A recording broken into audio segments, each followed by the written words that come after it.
Vamos ver se a gente consegue fazer entrar todo mundo agora, gente. Olá! Oi, Tudo bom, Ana? tudo, e você? Tudo bem.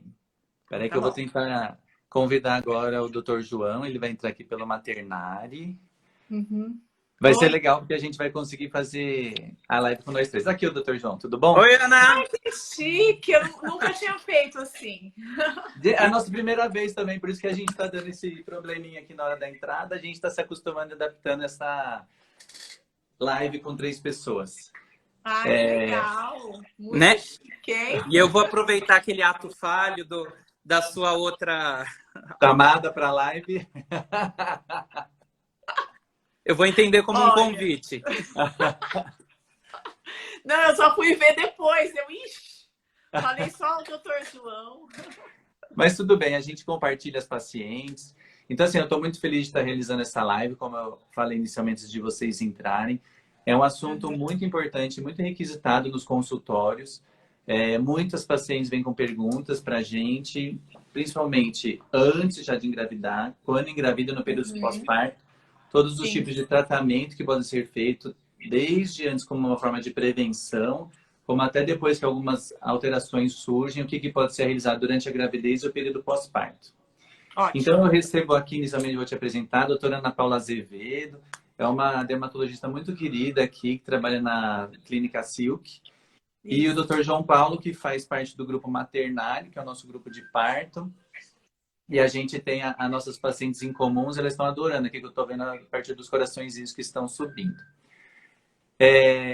Ana, eu queria começar conversando com você a respeito sobre o preparo que a gente tem antes de engravidar. Então, algumas pacientes chegam no consultório e falam, estou pensando em engravidar, quais exames que a gente tem que fazer?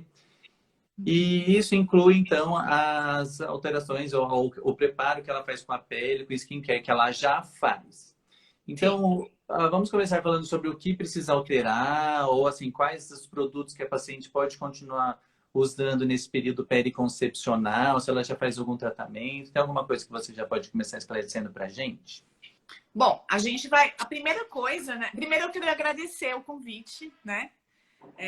Fiquei muito lisonjeada de estar com os amigos, pessoas tão especiais, que eu admiro tanto como médicos e como amigos. Então, assim, quando a pessoa vai engravidar, a primeira coisa que a gente pergunta é se já tem, assim, liberou, não está mais usando anticoncepcional, a partir de quando? Agora?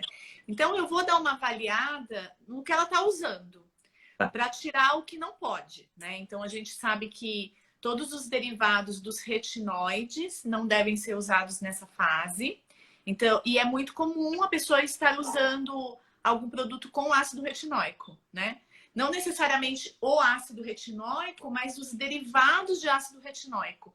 Por exemplo, o retinol, que está presente em muitos cremes anti-rugas, né? A gente vê cremes que não necessariamente foi prescrito pelo dermatologista. A pessoa às vezes comprou Viu o vizinho usando, achou que é legal, falou que era bom. Isso, numa viagem, né? Viu um produto bonito, enfim.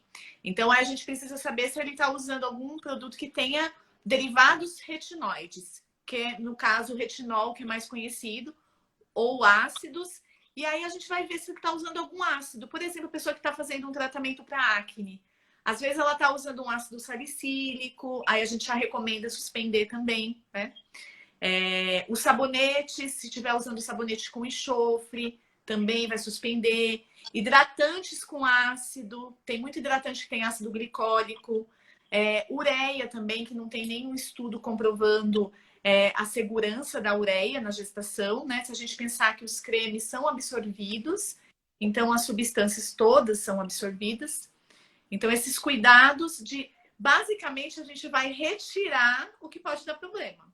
Então, isso é o principal. E aí, depois, a gente vai perceber quais são as tendências da pele da pessoa. Então, às vezes eu tenho um paciente que tem muita tendência a ter acne. Aí eu preciso já pensar no que pode acontecer ali, né? Melasma. Então, a pessoa tem melasma, tem manchas. Na gestação pode piorar? Pode. mesmo se ela tomar o cuidado do sol, mesmo assim, cuidado de não se expor tanto ao sol, pode piorar também. Então, a gente já pode estar usando algum antioxidante que tenha segurança, que são muitos. Hoje a gente já conversou, né, e sabe que existem vários produtos seguros na gestação e todos são produtos baseados em evidências, né? A segurança na gestação, ela é baseada não em estudo, em trabalhos onde eu utilizo grupo controle, mas não, em evidências. Ele usou e não teve problema. Então, é lógico que é um estudo um pouco mais falho, se a gente for pensar. A gente não tem essa segurança. É diferente quando eu uso um produto, faço um grupo controle, faço acompanhamento. Ninguém vai fazer estudo científico em gestante, né? Aí vamos ver. Não dá. Eu vou falar isso com as minhas vai dar pacientes mesmo, problema. Que isso, Eu né? falei assim, não tem estudo que comprove, também nunca vai ter. Porque como que eu vou, por exemplo, uma gestante minha falar, vamos lá, assim, eu não sei se Botox faz mal durante a gravidez, mas vamos aplicar em você, a gente vê se vai dar alguma alteração,zinha no seu bebezinho eu vou ter durante um sua grupo gravidez. que eu aplico. Quem vai aceitar, né, fazer loucura, isso? Né? Não dá, né? Não, totalmente antiético, a gente nunca vai ter um estudo desse. Então, não vai ter. Então, tudo que a gente tem em segurança é baseado em evidência. Aí a gente vai vendo o quanto de evidência eu tenho, né? Então, é como uma coisa assim, um grande...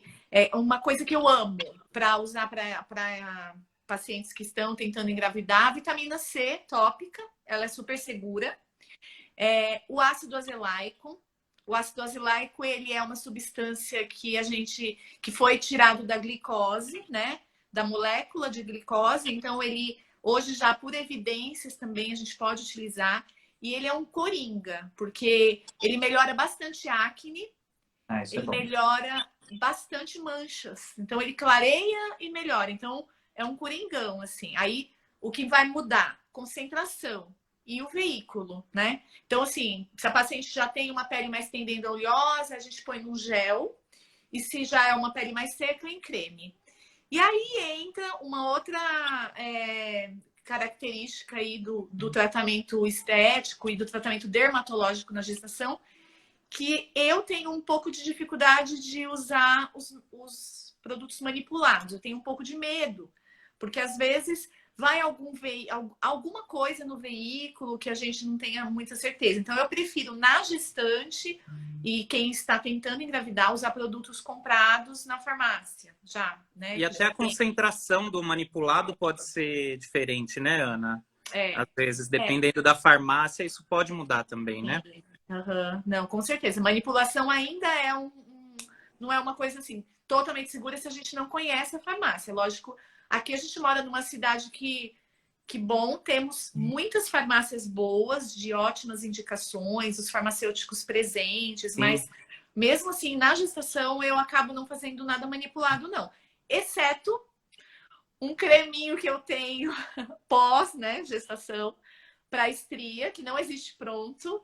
E as substâncias são substâncias mais naturais, assim, os resultados são incríveis.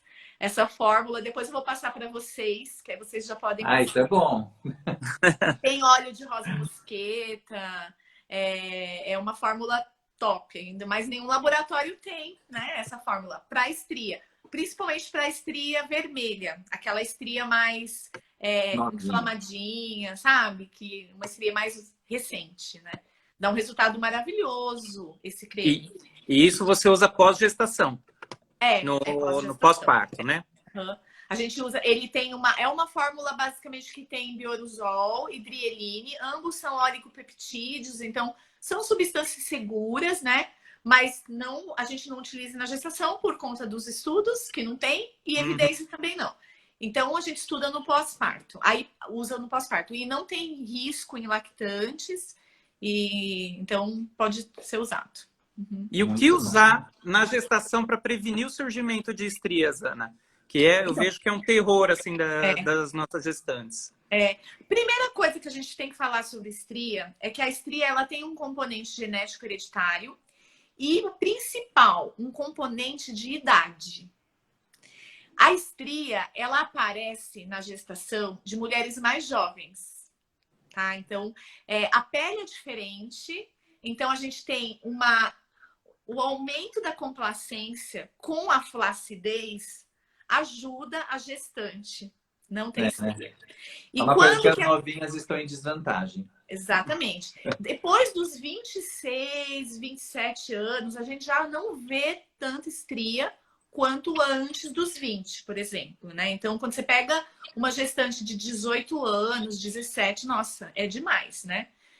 Agora, quando você pega depois dos 25, 26, já tem bem menos estrias. Então, as mulheres que engravidam depois dessa fase já podem ficar tranquilas, porque não vão ter muitas estrias. E é lógico que o ganho de peso é importante, um fator importante. Então, se eu tenho um ganho de peso muito intenso e muito rápido no terceiro trimestre, né? Que aí vocês tirando, esticada, né? Que é o momento que a gente ganha mais peso mesmo. E aí aumenta muito a chance de aparecer estria. Principalmente nas regiões que esticam mais, que é a região do abdômen e a região dos flancos. E em terceiro lugar, a coxa. Muito raro no glúteo, né? A gente vê mais estrias no glúteo de adolescentes que estão crescendo, né? Que tem aquele estirão. Bom, então tem a questão aí da idade, porque eu acho que isso é muito... A gente acalma a pessoa, né? Quando ela chega desesperada, com medo de ter estria e já tem mais de 30. Certo. Aí você já... É só prestar mais atenção no ganho de peso, né? Que é uma coisa, é um ato que você pode mudar, modificável, né? Durante a gravidez. Exatamente. Muito peso. E aí dá pra rolar assim, calma. Se você não ganhar peso, se as coisas correrem super bem, você praticamente não vai ter estria. Mas aí o que eu faço para prevenir? A estria, ela tem a ver com o processo de degradação de colágeno, né? Por conta da inflamação da pele que dá com o estiramento, né? Eu tenho um processo inflamatório naquele momento que eu tenho estiramento. E aí, o que eu posso fazer para minimizar isso? Deixar uma pele hidratada. Então, a hidratação, ela previne a estria. E aí, qual hidratação? A base de cremes ou loções, dependendo do tipo de pele, né? A pessoa que tem uma pele mais seca, é bom a gente usar algum creme. E quando a pessoa tem uma pele mais normal ou até oleosa, a loção, porque ela espalha melhor, ela não fica grudando.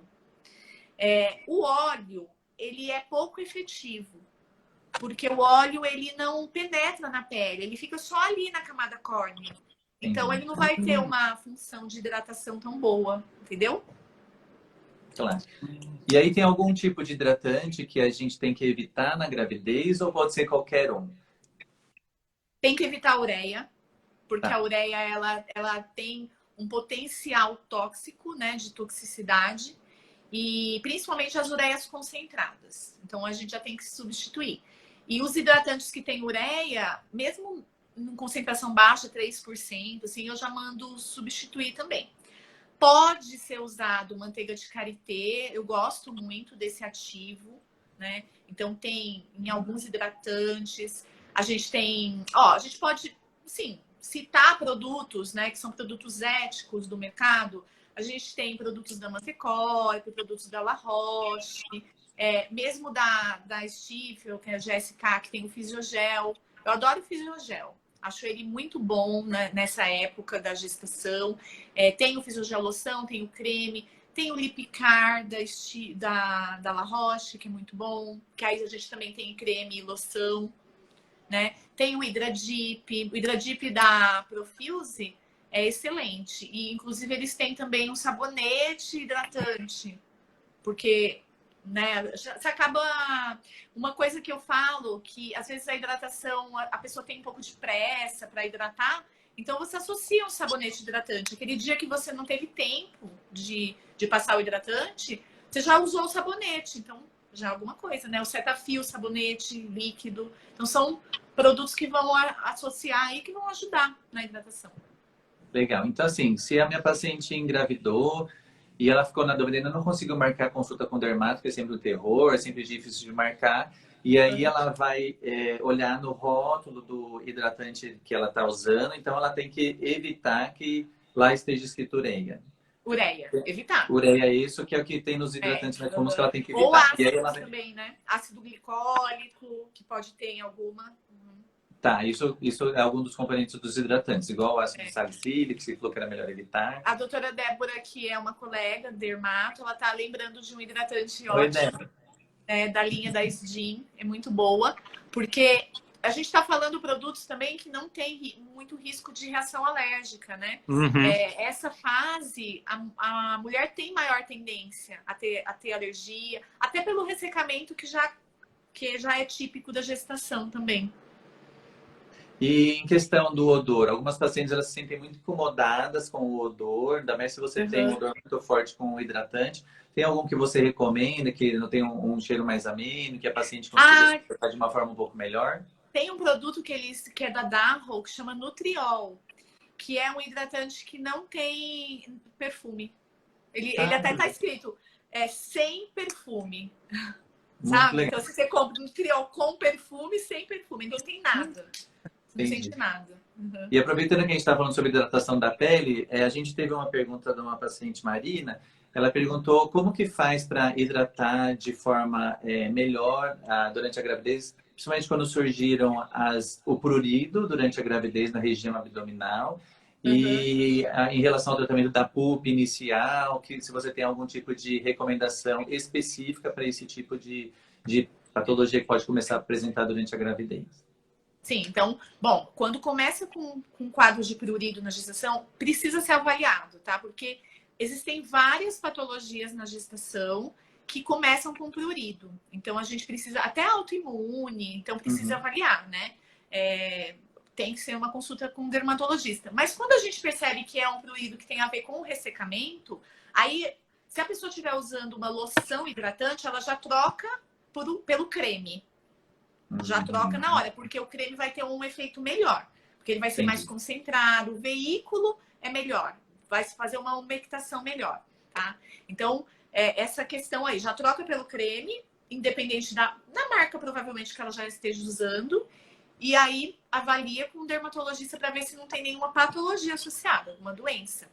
Teve uma pergunta sobre ácido hialurônico na gestação, né? O ácido hialurônico, ele é do nosso organismo, tá? Então, o ácido hialurônico no creme, ele pode ser utilizado, não tem problema. Os produtos injetáveis com ácido hialurônico, eles já contêm algumas outras substâncias que fazem o cross-linking, né? A ligação das moléculas.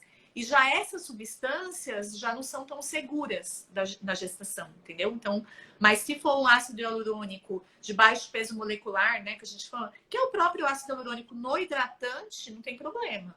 Tá? Pode continuar usando. Eu acho importante falar a respeito também dos procedimentos que podem ser feitos na face. Só lembrar que a gente tem algumas alterações fisiológicas durante a gravidez, que culminam com uma vasodilatação, né, periférica, e um aumento da chance de sangramento, que pode prejudicar, inclusive, a realização de algum procedimento. Então, se a paciente resolve, ou por algum motivo vai fazer alguma infiltração de ácido hialurônico, apesar de ser contraindicado, ela tem que estar ciente que ela pode ter um aumento de chance de sangramento, de causar hematoma, e com certeza o efeito não vai ser o mesmo do que fora da gravidez. Então, além do motivo de ser uma substância não testada ou contraindicada, ainda tem a questão da gravidez, que mostra que pode ser mais prejudicial do que benéfico, independente se ela fez um tratamento com uma substância que é adequada durante a gravidez, né? Até o risco das manchas, porque se você faz um hematoma muito intenso, por exemplo, pálpebra, você faz um hematoma intenso, você pode fazer uma pigmentação por ferro e depois é bem difícil tirar. Aí tem que fazer, às vezes, laser para tirar essa pigmentação. Entendi. E aí, voltando às estrias, a gente fez todo um tratamento de profilático para a estria, mas infelizmente a paciente acabou evoluindo com algumas que estão agora numa forma mais avermelhada e a gente só vai começar o tratamento no pós-parto. Qual o momento ideal de começar? Já nas primeiras 6 semanas? Eu tenho que esperar um período mais seguro durante o aleitamento? Qual que é o melhor período? Esperar a perda de peso?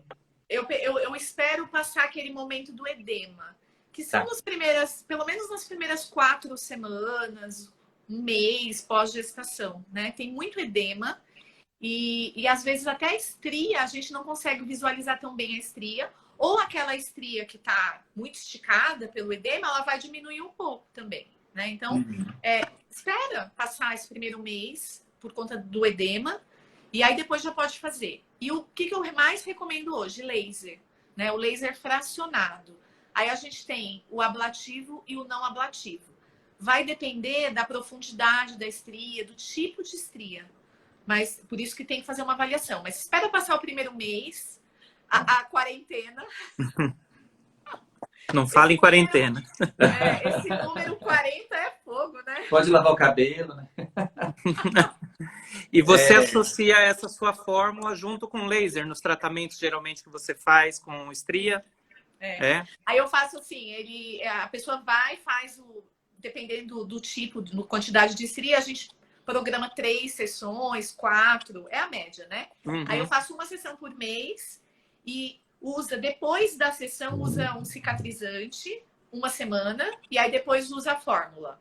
Que é essa fórmula que tem rosa mosqueta, bioruzol, dreline. Você usa entre uma sessão de laser e outra, então? Mas é muito bom, o resultado é muito legal. A gente consegue praticamente zerar a estria. Se for estria recente, os resultados são ótimos. Quando tem estria mais antiga, mais branquinha, já é um pouquinho mais difícil. Às vezes tem que fazer mais sessões. Mas é surpreendente, sabe? A gente que pegou a fase que não existia, né? Eu fico sempre... Sim. Eu sempre me surpreendo, porque... Um dos motivos de eu querer participar hoje é que eu tô aqui com o meu caderninho aprendendo, né? Que você é fantástica e, para mim, estria era um negócio definitivo. Era uma cicatriz que não tinha melhora, não tinha jeito. Você conseguia amenizar um pouquinho, mas não tinha uma solução como essa que você está apresentando hoje pra gente. E é bom saber disso. Sabe um local que dá muita estria? Na mama. Da mama dá muita estria. E aí, não só na gestação, né? A gente tá falando de gestação, mas uma coisa que é comum hoje em dia é a colocação de prótese, silicone e o surgimento de estrias pós-prótese, porque distende bastante a pele. E é muito comum. Aí a questão não é a idade, né? Qualquer pessoa pode ter, depende da quantidade que fez de distensão. Mas também uma coisa interessante é que essa estria da prótese, ela melhora muito rápido. A gente faz 2 sessões de laser e já tem resultado, sabe? A estria pós-gestação, geralmente umas 3 a 4 sessões. Certo. Muito bacana. Podemos falar agora um pouquinho sobre o cabelo? Cabelo. Essa é a pergunta que mais tem no consultório. Doutor, posso tingir meu cabelo?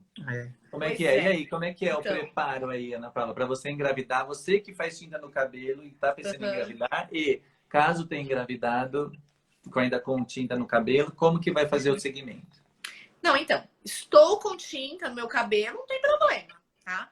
A questão é você passar o produto no couro cabeludo e ficar todo aquele tempo tendo um processo de absorção.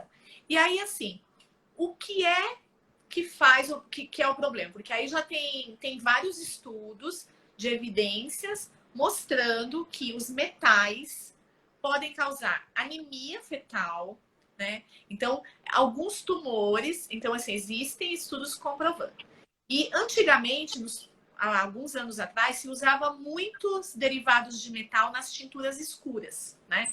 Aí depois ele foi diminuindo o uso, porque não era bom não só para o bebê, mas não é bom também para a pessoa que sempre está tendo esse contato, né? Só que qual que é a questão? A gente nunca sabe exatamente o que tem na tinta.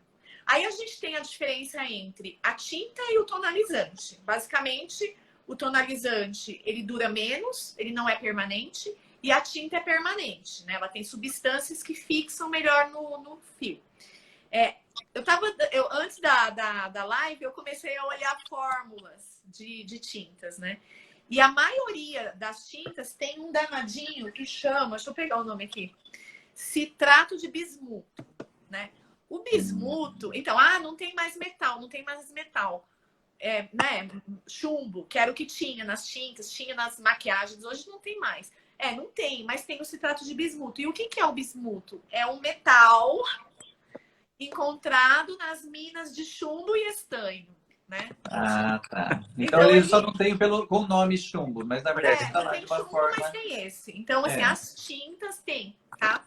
Tinturas. E outra coisa difícil das tinturas é o enxofre também, que tem alguns tonalizantes, né? O enxofre precipitado. O enxofre pode ser tóxico. E a amônia, ela serve para quê? Ela serve para clarear. Porque a hora que você vai colocar um tonalizante, você tem que clarear um pouquinho o fio para a tinta entrar, né?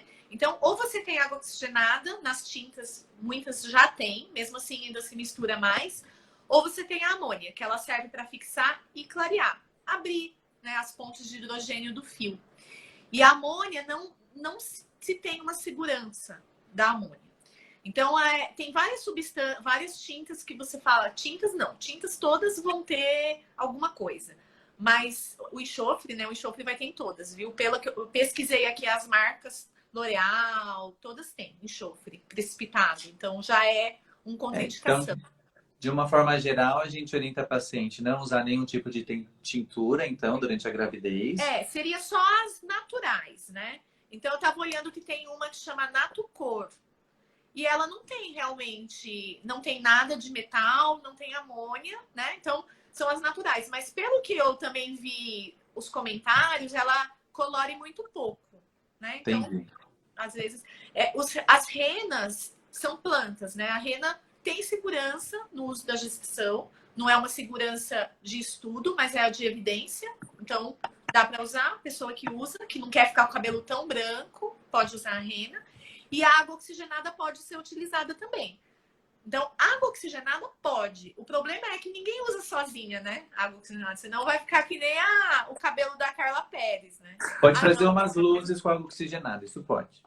Já que o Anderson falou em luzes, e você falou esses produtos são absorvidos pelo couro cabeludo, né? Sim. E se a gestante quiser só fazer luzes sem atingir a raiz, né? Uma californiana lá, sei lá. Pode. Aí não tem problema. Não pode encostar no couro cabeludo, mas no cabelo não tem problema. Não vai ter O problema odor nenhum. não Nem interfere. os vapores, nada disso. Só o vapor de formol. Entendi. Né? Porque o formol... Mas esse ela vai querer jogar na raiz, com certeza. Né? E o formol, a progressiva, ela é totalmente contraindicada, né? O formol ele tem toxicidade e tem toxicidade direta, até na gestante mesmo. Então ele é totalmente contraindicado. E muitas escovas progressivas que a gente vai fazer hoje, eles falam, é botox capilar. Já viu falar? Botox capilar? Então, não tem formol, mas tem derivados, né? Não tem formol, mas tem aldeído alguma coisa, né? Então, é um derivado do formol, aí a gente também evita. Então, assim, a progressiva acho que dá pra falar, não use na gestação. E aí, conversar sobre as tinturas sem amônia, que existem, né? Essas não tingem tão bem. A água oxigenada, se quiser fazer na ponta, pode. Mas assim, olha, eu que já tive duas, né? Passei por duas. Eu acho que se fosse hoje, é porque quando eu tive, eu não tinha cabelo branco ainda, mas fazia luzes. Não fiz. Mas se fosse hoje, talvez eu passaria uma rena. Alguma coisa assim, para não ficar tão branco, né? Uhum. Mas você pode usar como você falou, um tonalizante sem enxofre, sem bismuto, sem amônia, sem chumbo. Tem que procurar isso. Sim. Tem umas marcas que... E os cabeleireiros conhecem, né? Eu acho que a gente precisa evitar... Tem que evitar esses produtos aí que a gente falou.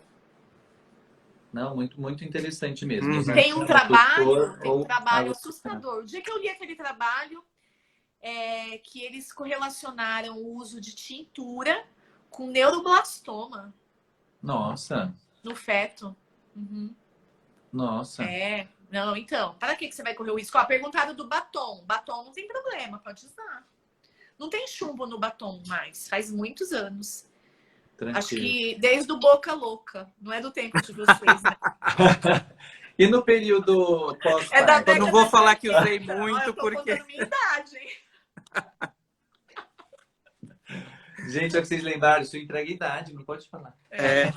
As novelas tinham o Boca Tanto Louca. Tratamento do dermato, não, teve uma época que mais os batons, as maquiagens tinham, mas agora elas não tem mais. E os protetores solares, antigamente, tinha aquele PABA, né?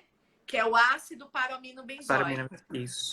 Ele não é mais utilizado já também há mais de 20 anos, né? O PABA já saiu do filtro. Então, porque ele não era ruim só para gestante, né? Era para todo mundo, para a natureza, né? Sim. E aí hoje a gente tem o Tinosorb, tem outras substâncias Ó, o pessoal gostou do Boca Louca, da novela Tititi.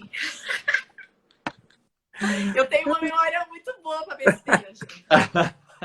Somos dois. Ô, Ana, deixa eu te perguntar. E no período do pós-parto, quando que eu posso começar a usar tintura? Com Ah, já pode aleitamento, usar. obviamente, né? Uhum. Aí pode. Não, pode usar. Tranquilo, Porque né? assim, você não tem a formação. Olha, vamos pensar. Eu tenho lá o chumbo, no caso o bismuto, que vai entrar e ele pode se acoplar na formação da hemoglobina do feto. Que imagina a quantidade de sangue, é tudo tão pouquinho ali, né? Um pouquinho, é. É, então eu tenho um tantinho assim, uma molécula, não é uma molécula, mas um pouquinho que entrar, eu posso ter problemas aí. Agora, na pessoa que usa, é muito pouco, né? Isso aí, eu falo assim, se hidrate no dia. Tome bastante água. E também o que pode passar na amamentação é uma fração muito baixa, né? Sim, muito Se baixa. caso seja absorvido e excretado pelo leite. Então, Tá, então não tem problema. E aí também o feto já tá formado, né? A gente não tem mais um problema de malformação, né? Igual a história lá do neuroblastoma. É na formação na primeiro trimestre. uhum. Então pode usar sim. Já libera. Primeira semana já leva a cabeleireira lá na maternidade. Na maternidade, já chega. Vamos oferecer esse serviço na maternidade. Arrumar o cabelo, meu filho quase nasceu antes de chegar na maternidade. Porque eu esqueci o secador e eu estava em trabalho de parto. Eu estava em trabalho de parto, já estava com 4 ou 6 centímetros no consultório. Mas eu fiz meu marido voltar para buscar o secador. Ela não ia para a maternidade sem secador. Aí você fica sentada aí. Vai nascer no carro, vamos lá. Não, mas pega o secador. Ai, adorei. E aproveitando que a gente falou sobre o batom, boca a boca, que vocês adoraram, eu não conheço. Boca louca. Ah, boca louca. É. Não, eu não conheço. E tem algum tipo de maquiagem que a gente deve evitar durante a gravidez? Não, porque as maquiagens já não tem mais chumbo mesmo. Não tem nenhuma substância que a gente tenha que evitar. Não. Pode usar. Isso é muito bom. Até porque o durante esmalte pode, viu? O esmalte pode. Esmalte de todos os tipos, né? Praticamente nula, assim, né? Tem derivados de formol no esmalte, mas é uma quantidade bem mínima e não tem absorção. Não pode. Que bom. Pode continuar bonita. Muito legal. E em relação aos procedimentos estéticos no período pós-parto, como que você recomenda? Eu posso já fazer um botox na primeira semana do pós-parto? Como é que é? Então, só não pode usar anestésico. Por quê? Porque o anestésico na pele, ele absorve demais. Então, aí pode passar pelo leite, e aí o neném vai mamar e vai ter uma sonolência. Não chegaria a ter uma intoxicação por lidocaína, né? Mas é uma quantidade de lidocaína que pode passar. Até a própria pessoa, quando está fazendo o procedimento, que ela passa o anestésico, ela se sente um pouquinho mais sonolenta, entendeu? Então, anestésico tópico em pomada. A gente não usa nesse momento, né? A mulher está amamentando, então eu aviso. Mas para fazer um botox, não tem problema. Não vai para o sangue, né? O botox não tem absorção. A gente não pega vaso para fazer, aspira todas as injeções, mesmo o preenchimento também, que fica no local. A questão é a lidocaína do anestésico.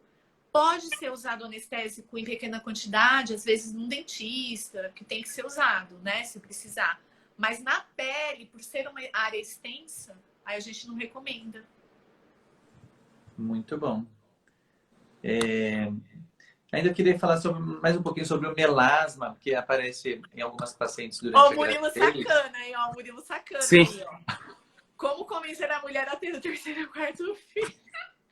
Isso é fácil, né? Aí é com vocês. É só cuidar bastante, ajudar a cuidar bastante do primeiro e do segundo, que ela empolga o terceiro. É. Se você for um marido bem especial, ó, dá um presentão pra ela. Faz uma Dá um viagem, tratamento, não é? Mel, né?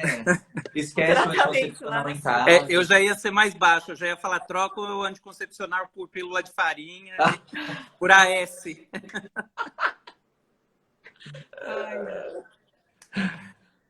Muito bom.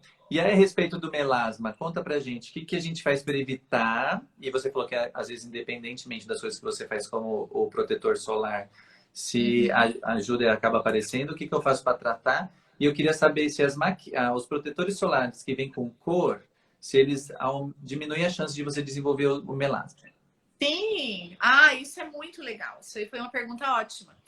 O melasma, a pessoa que tem uma tendência, e às vezes você não sabe, né, se tem tendência ou não.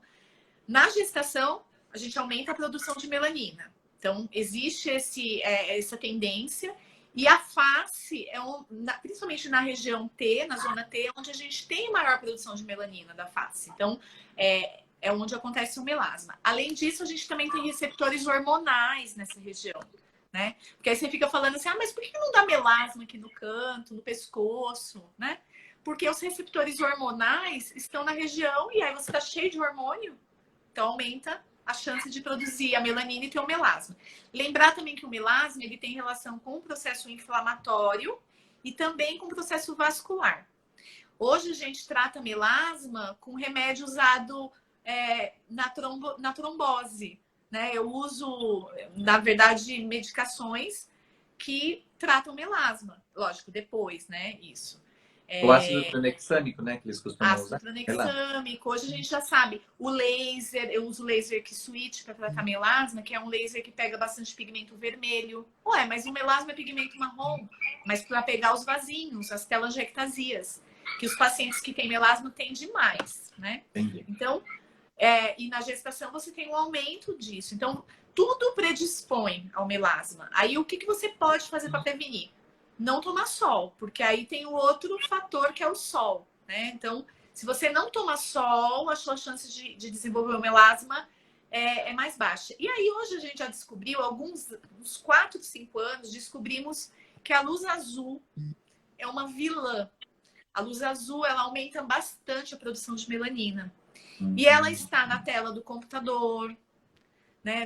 Nas lâmpadas, o espectro azul, no celular, exatamente.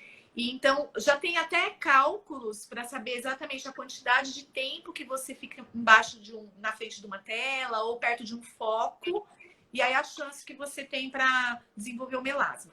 E o que a gente faz para prevenir a luz azul?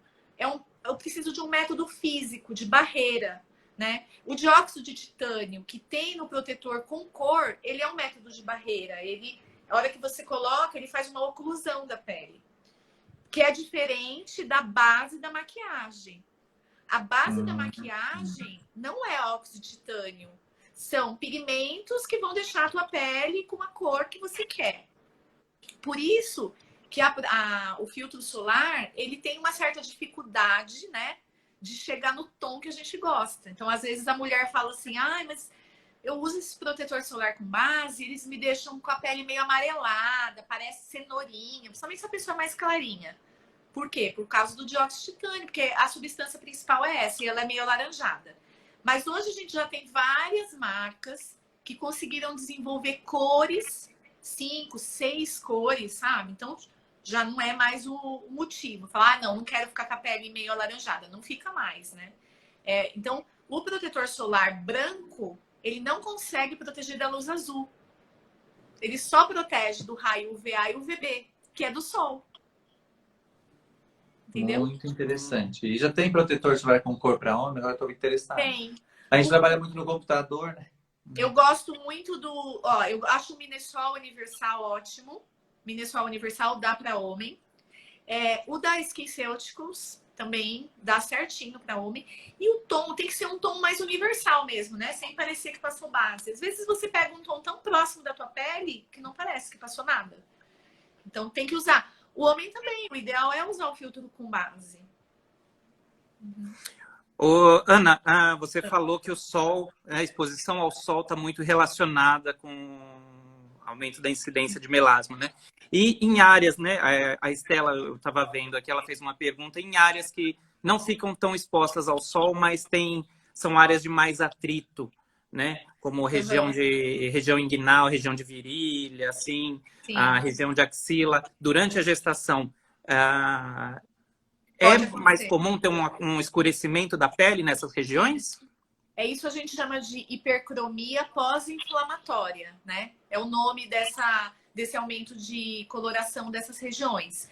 E geralmente tem a ver com atrito, no caso na axila, o atrito da axila ou o desodorante mesmo. Uhum. E na virilha, o atrito da virilha, né? Da região, a pele com pele.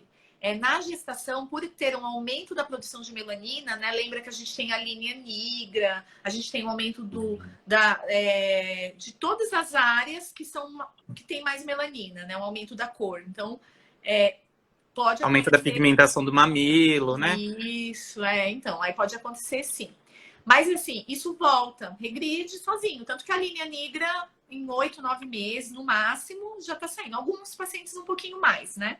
Uhum. Mas, então, regride. Mas a gente pode usar clareadores no pós-gestação. Por exemplo, o ácido azelaico, que a gente falou que dá para usar no melasma, ele é muito bom para fazer um clareamento extrafacial, né? Então, e dá para ser usado em creme, se precisar usar na gestação, pode ser usado, sim. A vitamina C, ela funciona como um clareador bom também. Então, tópico, né? Então, dá para ser utilizado. Entendi. Então, a paciente também já está usando vitamina C na face, ela pode continuar usando durante a gravidez, pós-parto, daí não tem como Isso, ela passa... Aí, o ideal é ela usar de dia, junto com o protetor, porque ela vai diminuir o processo de oxidação, né, do sol, e aí você já protege um pouquinho mais. Ok. A doutora Lídia perguntou aqui pra gente, a paciente que possui nevos, é necessário tomar algum cuidado especial durante a gravidez? Na gravidez, por conta do hormônio do crescimento, né, do aumento desse hormônio, os nevos tendem a aumentar. E algumas verruguinhas, ou na verdade, que a gente chama que são os acrocórdons, aquelas fibroses, sabe? Uns fibromas moles, né? Também aumentam. Muitos caem depois da gestação e outros a gente tem que remover. Mas os nevos, é bom fazer uma avaliação, principalmente se algum nevo mudar muito o aspecto dele, né? Não é que assim, existe uma maior incidência de melanoma na gestação. Não é isso. Existe, sim, uma maior evidência pela pessoa. Porque, às vezes, a pessoa estava com a lesão, hora que ela engravida, aumenta por conta da... né? Não é que apareceu na gestação, mas ela percebeu. Aí ela vai no médico. E eu já peguei vários casos de gestantes que perceberam que na gestação aumentou. Mas, provavelmente, elas já tinham a lesão. E aí aumentou. Entendi.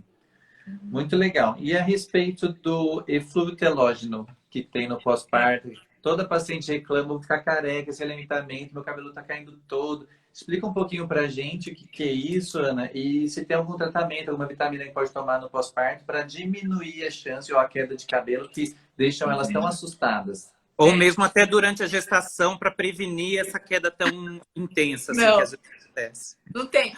Bom, vamos lá. Então, na gestação, a gente tem uma parada de mudança da fase do cabelo. Então, o cabelo que está na fase anágena, na fase de crescimento e na fase telógena, que tem as fases do cabelo, eles simplesmente param e ficam na fase que eles estão, né? Então você passa 40 semanas sem cair cabelo, caindo bem pouco. A tendência é do cabelo aumentar, ficar mais bonito, porque ele fica mais cheio, ele dá uma... brilhoso, né? Aí quando a gente entra, depois passa o parto, né? Tem a queda brusca dos hormônios da placenta, na hora que tira a placenta e faz aquela queda, todos os fios começam a entrar em fase telógena. Os fios que estavam na fase medial, na fase do meio, entram na fase telógena, que é a terceira, que é a que cai. Os fios que estão na terceira vão cair. E os fios que entram, entendeu? Então, vai ter um processo meio compensatório de queda de cabelo. Então, é o eflúvio telógeno pós-parto, que é natural. Todo mundo vai ter. Algumas mulheres têm mais nos primeiros 3 meses. A média é depois dos 4, né? Existia aquele mito que as vovós diziam que quando o neném começa a conhecer a mãe, cai o cabelo da mãe. Né? Você nunca viu? Essa eu não conhecia. Olha, eu já vi de várias pessoas. Minha mãe, minha avó falava que quando o neném começa a conhecer a gente, assim, começa a cair o cabelo, né? Então você vê que é uma coisa natural. Essa é nova. Eu só conhecia da cerveja preta e da canjica para ter bastante leite para amamentar.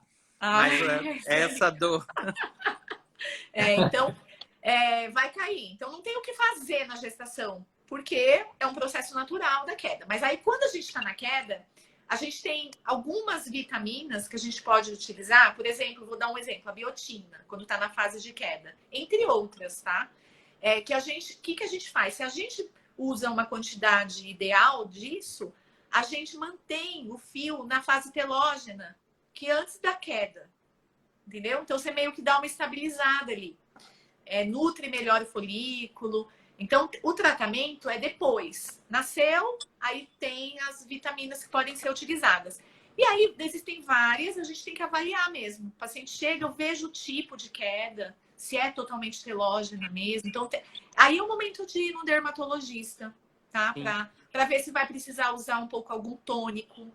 Se tem uma oleosidade excessiva no couro cabeludo, que aí piora a queda, aí a gente tem que usar um shampoo para melhorar isso, né? Então, e aí já pode tratar na amamentação também. Então, começou a ter queda. Não adianta, às vezes, eu vou antes já, para prevenir, né? Já vou começar a usar tudo. Você não vai conseguir prevenir, porque vai ter esse processo. Então, a hora que começar a queda, vai. É o hormônio relacionado, né? Tem toda a questão da gravidez.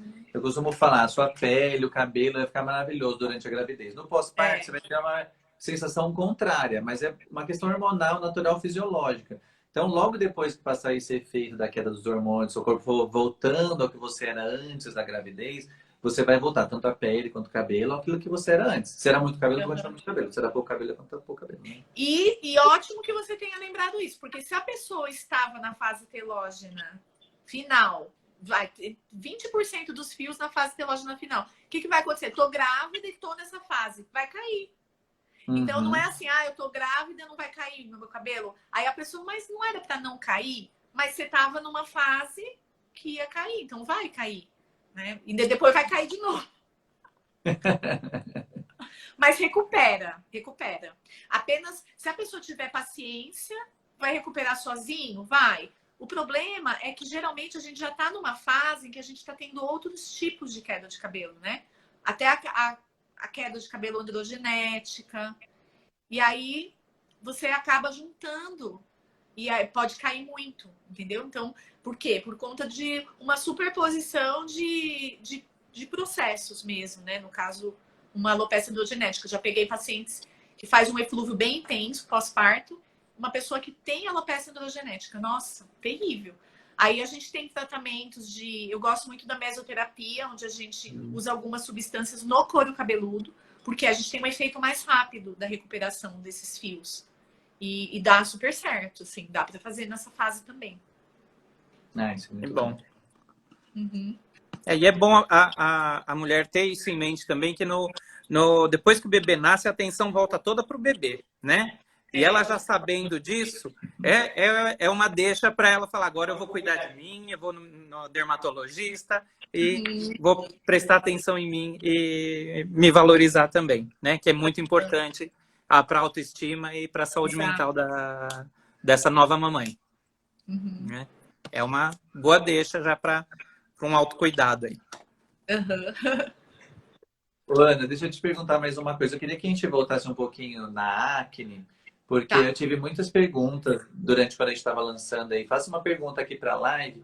E eu acho que a que bateu o recorde foi como controlar a acne durante a gestação, se tem algum tipo de tratamento específico para se fazer ou até mesmo para se evitar. E se algum tipo desse que a gente recomenda. Usa protetor solar, usar hidratante, usar o protetor com a cor para proteger. Se isso de alguma forma pode piorar a acne que já está em desenvolvimento. Depende da acne, né? Então, quando a gente fala em acne, a gente pensa numa coisa única. E a acne, ela pode ser uma acne hormonal, pode ser uma acne inflamatória, pode ser uma acne rosácea, que a gente não chama mais, né? Mas que pode piorar na gestação. Né? Eu tô lembrando que hoje eu peguei um caso, uma gestante deu uma piorada na gestação e é típica de rosácea, que é diferente o tratamento. Então, precisa avaliar que tipo de acne. Então, a acne hormonal, que é a mais comum na mulher adulta, que a gente chama de acne da mulher adulta, pode piorar na gestação, mas ela não piora tanto, tá? Ela tem uma relação mais com a testosterona mesmo, não é, né? Quando a gente fala em acne hormonal, a gente pensa que ela vai piorar tanto na gestação. Mas ela pode piorar. Então, a acne hormonal, aí a gente vai tratar. Eu vou falar de novo do ácido azelaico, porque ele é bem coringa, né? Mas se for uma acne mais pela pele oleosa, que acaba que por conta dos hormônios da gestação e tem os receptores na face, né? Acaba aumentando mais a oleosidade na face e a pele e o resto fica seco. Então, aumenta muito a oleosidade, piora a acne. Essa acne tem que tomar cuidado com os protetores solares que são mais cremosos, mais fluidos. Tem que usar mais em gel, né? Então, usar um específico para pele acneica. Usar um sabonete que tenha substâncias para controlar essa oleosidade, exceto os enxofres, né? Que tem muito sabonete anti-acne que tem. Então, aí tem que olhar, né? Então, por exemplo, sabonetes em barra geralmente tem mais. Então, aí optar mais pelo sabonete líquido. Então, aí vai ter o controle dessa acne. Então, a primeira coisa é saber que acne que é. Afinal, para a gente fazer o melhor tratamento. Então, o ideal começou aquela consulta que a gente estava falando, né? Que podia acontecer no início da gestação com o dermatologista para esclarecer tudo isso. Então, tirar os produtos que não pode, colocar outros melhores, falar da acne, avaliar a pele oleosa, entendeu? Então, se for... Basicamente, eu acabei falando duas acnes, né? Então, uma a gente controla controlando a oleosidade e a outra a gente controla com algumas medicações, no caso do ácido azelaico. Então... Muito bacana. E para paciente que depois acaba ficando com alguma cicatriz da acne, ela já pode começar o tratamento também no período pós-parto. Se a acne estiver controlada, se estiver controlada, pode, né? Não dá pra gente tratar com acne ativa. Então, por exemplo, luz pulsada. Luz pulsada é um tratamento muito legal para até controlar a acne. Então, é um tratamento bom pro pós. Luz pulsada na gestação, foi com você, né, que eu estava falando que existem alguns trabalhos falando que a luz pulsada ela pode atravessar a pele, ela atravessa, e a gente está com óculos, né? Não vê, mas se ficar com o olho fechado, você vê um clarão, e isso pode alterar a visão do feto. Então, nossa, arriscado, né? Então não é recomendado luz pulsada na gestação, mas pós-parto pode. E melhora a acne, e melhora a mancha. Então, é uma opção legal para fazer no pós-parto. Muito legal. E se a gente conversar agora um pouquinho sobre o queloide, que foi uma outra questão que veio aí na chamada da live. Eu queria que você falasse sobre duas coisas. Uma é a paciente que não tem histórico nenhum de queloide, de repente teve que fazer uma cesárea e acabou ficando com uma cicatriz hipertrófica. Quais os tipos de tratamento que pode fazer? E a outra é a paciente que já tem um histórico de queloides, a primeira cesárea já fez um queloide, ela não quer que repita. Que tratamento que eu já posso fazer no pós-parto imediato para evitar que essa nova cicatriz também fique hipertrófica? Sim. Então, se a pessoa nunca teve queloide, ela vai cuidar da cicatriz como uma cicatriz cirúrgica, né? Com um cicatrizante. Então, vai tirar os pontos. Eu gosto muito do Cicaplast, eu acho ele muito efetivo, pouco alergênico. Tem o Schematics também, que é muito bom, o Schematics Ultra. São cicatrizantes. Então, eu vou prevenir. Deu meu queloide, meu primeiro queloide, que não teve como você saber, né? Afinal, nunca tinha tido. Então, vamos tratar. Aí, o primeiro tratamento de queloide já é com corticoide tópico, né? Então, aí o dermatologista pode tratar, ou até vocês mesmos já passar aquele... Eu gosto muito do Drenizon, com cuidado para não pegar a pele normal, né? Pegar só o queloide. Os resultados são ótimos, principalmente no início. Agora, se a pessoa já teve queloide, tirou os pontos, já pode usar o Drenizon. Pode usar o Drenizon, mas aí não deixa muitas horas, tá? Porque senão ele afunda. Atrofia. Então, você pode usar em dias alternados, 4 horas por dia, o adesivinho, e aí tira. Isso para prevenir um queloide, né, de alguém que já teve o queloide. Queloide não é cirúrgico. Quando a gente opera queloide, ele piora, né? Ele volta pior. Uma maior produção do colágeno lá, né? Alteração da pele. A beta-terapia é um tratamento bom. Quando a pessoa tem queloide e muita história de queloides grandes, assim, recidivantes, vale a pena encaminhar para beta-terapia no pós. Ela vai, faz 2 sessões que fizer de beta, né? Que são os radioterapeutas que aplicam ali na cicatriz. Eu gosto muito de beta-terapia. E a infiltração de corticoide, se o queloide já está ali. Então, é infiltrar mesmo, que também tem um resultado bem efetivo. Eu tenho alguns resultados ótimos com laser de CO2 também, para queloide inicial, que eu associo com corticoide, né? Então, faço laser e associo com corticoide para queloides iniciais, que dá um resultado bom também. Então, queloide é difícil, né? Porque a gente tem aquela tendência de querer operar o queloide, né? Pois é, tão fácil, tão na mão, né? E aí ele altinho ali, né? Dá a impressão, eu tiro ele, dou um ponto, né? Mas aí piora. Tem que se segurar. Eu tenho mais uma pergunta sobre a ocorrência de foliculites durante a gravidez. Tem muita paciente que vem, principalmente na região inguinal, na região pubiana, que acaba aparecendo durante a gravidez. Você tem algum tratamento específico ou alguma forma de evitar que novas foliculites acabem surgindo? O folículo pilosebáceo, ele tem receptores hormonais também, né? Por isso que quando a gente faz depilação a laser e engravida, às vezes volta, muito pelo volta, por conta dos receptores. Por isso que é difícil tratar pelo de homem, né? Por conta da testosterona. E quem tá fazendo reposição, a gente vê na menopausa, fazer reposição hormonal, começa a dar pelinho no rosto, né? Então, os receptores hormonais do folículo vão estar todos ativos ali, e aí na gestação você tem uma alta, né, hormonal, então tem uma tendência de fazer mais foliculite, sim, principalmente em área de atrito. Em alguns casos, a gente precisa usar até antibiótico tópico, que pode ser utilizado, né? No começo, se perceber uma foliculite, um sabonete antisséptico, por exemplo, antiacne mesmo, pode ser utilizado na região. Então, a gente tento sempre tópicos. E quando tem foliculite de repetição, pode usar o antibiótico tópico, às vezes um corticoide também associado na região. Mas não costuma ser uma coisa tão intensa, não. A gente vê muito isso. E já que a gente está falando de foliculite, assim, e depilação, Ana? Com cera, laser na gestação, nem pensar. Então. Não tem. Olha, tem algumas evidências que não tem problema, tá? Algumas observações, né? Nos Estados Unidos eles fazem. Normal. Eu vou contar, eu fiz. Na verdade, eu tava fazendo umas sessões na perna, aí quando eu engravidei, eu terminei. Fiz minhas 2 últimas, né? Então, o laser não é visível. Diferente da luz pulsada, lembra? Então, e o laser, ele é uma ondinha, ele não amplia. Não dissipa, né? Não dissipa. Ele não é onda, não tem alterações, por exemplo, um raio-x, né? Ele é uma onda luminosa, ele é uma luz, né? Não tem radiação, no caso. Então, assim, não precisa, por exemplo, ser em sala especial, nada disso, né? Uma porta diferente.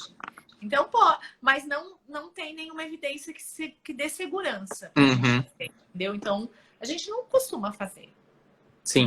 Espera, né? Aí pode usar cera, pode usar outros métodos, espera terminar e termina a gestação, volta a fazer. Perfeito. E pode piorar e pode voltar, né, a ter pelo, né? Porque a pessoa às vezes fez o laser, tá super feliz, aí volta. Às vezes elas voltam tristes, assim. E desculpe aqui, gente. Acho que tem 1 minuto também, né? Nossa, parece que foi marcado. Foi super rápido, né? Então. Bom, muito bem. Estou muito feliz com a nossa live. Acho que... João, você tem mais alguma pergunta, alguma coisa para a gente esclarecer? Não, acho que vocês brilharam, como sempre. Falaram tudo que Obrigada, acho que nossas pacientes gostariam de ouvir, né? Tá aí a Ana para reforçar que não pode pintar cabelo na gestação. A gente faz umas inimizades no consultório, às vezes, quando proíbe isso, mas é para a segurança tanto da gestante quanto do bebê, né? E foi sensacional, Ana. Muito obrigado, Ana. Muito feliz. Vocês são demais. Foi muito esclarecedor. Eu acho que nossos pacientes vão gostar bastante de ver nossa live. Ela vai ficar salva no Instituto Barini, no Instagram do Instituto Barini. E eu tenho certeza que vão surgir outras dúvidas, nós vamos tentar responder todas elas agora no decorrer dessa semana. Sim. Então, queria fazer um agradecimento especial a você, Ana, por ter aceitado participar da nossa live do Instituto. Nós estamos muito felizes de ter você aqui como nossa parceira. E agradecer também ao Dr. João, do Instituto Barini, do Grupo Maternale, por abrilhantar e acrescentar conhecimento a essa live. Então, muito obrigado mesmo. Que eu bom. só vim pela amizade e pela fofoca. Legal. Depois eu mostro para vocês, então, alguns resultados de estria. Né? A gente não... A medicina séria não trabalha com antes e depois, né? A gente nunca pode falar, o resultado vai ser esse, mas os resultados são surpreendentes mesmo, sabe?